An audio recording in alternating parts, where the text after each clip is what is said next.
မတွေ့ရတာကြာပါကျွန်တော်ဘာလို့ဗီဒီယိုမတင်နိုင်လဲဆိုရင်ကျွန်တော်ကျူရှင်သွားနေရလို့ပါခုတော့ကျွန်တော်ခန်းပတ်ပြန်လာပါဒီနေ့တော့စူပါမန်လုံမျိုးတင်ပေးတော့မှာဖြစ်ပါတယ်အဲ့ဒီတော့ကြောင့်ဒီ Slack custom ကိုအရင်ဝင်ပါဝင်ပြီး guide ချင်းတွေကိုနှိပ်ပါပြီးရင်ဒီ price ဆိုရဲမင်းသားအင်ကြီးပေါ့နော်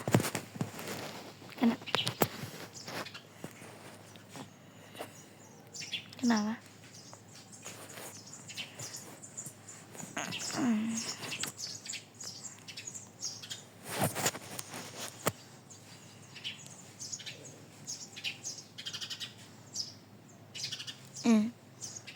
ဒီမင်းသားအင်ကြီးကိုဒီဟာလေးကိုတော့နီအောင်လေးထားပေးပါဒီဟာဒီ material 2ကိုတော့ဒီရောင်လေးထားပေးမန္တလေးသွားမှာဘောလို့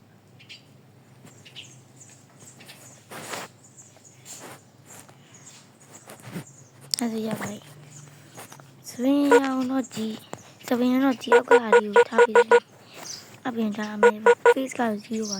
ဒါဆိုရပါပြီဒီလောက်ဂိမ်းနဲ့ဝင်လိုက်ပါဘာတော့ဟာဘာကြီးတော့ရဝင်ပါအဲ့တော့ဘာမှမဆိုင်အဲ့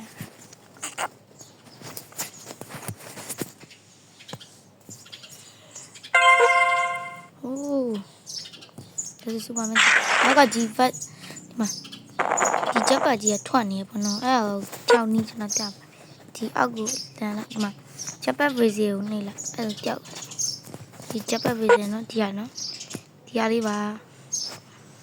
ကြောက်သွားလိမ့်မယ်စူပါမန်နဲ့မတူသေးဘူးဘယ်လိုလုပ်မလဲဆိုရင်ကြီးအောက်ပါရင်ဘက်ကိုကျွန်တော်လုပ်ပြအိုက်တန်နဲ့မှာကြီးအဘဘော်ဒီမှာဒီစကူးဘက်ကိုလိုက်အဲ့တော့နည်းနည်းသေးလိုက်သေးပြီးအဲ့တော့ဟာလော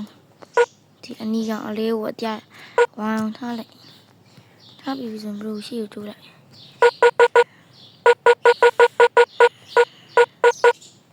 ဟုတ်လေဒီလိုမျိုးလေးရှိကိုတိုးလိုက်တိုးရင်တောင်းနေလဲမကြ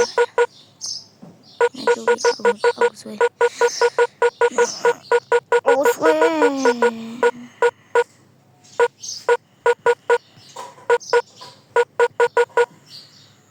ပြင်ပေးလိုက်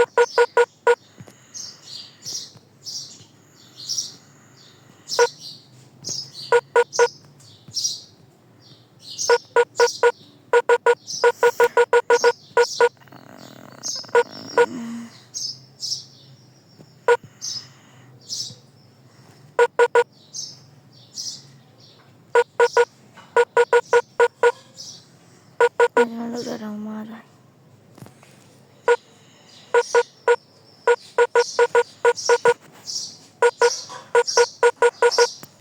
ဒါဆိုရပါပြီ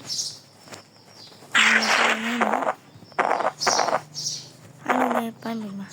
ရိုးရိုးကောင်လုံးကြိုက်နေတတ်ကြမယ်ထင်ပါရဲ့နောက်တဲ့ဗီဒီယိုတွေနဲ့ဒီပြန်လာခဲ့ပါမယ်ဘိုင်ဘိုင်ဒီဗီဒီယိုကနည်းနည်းတူတယ်နော်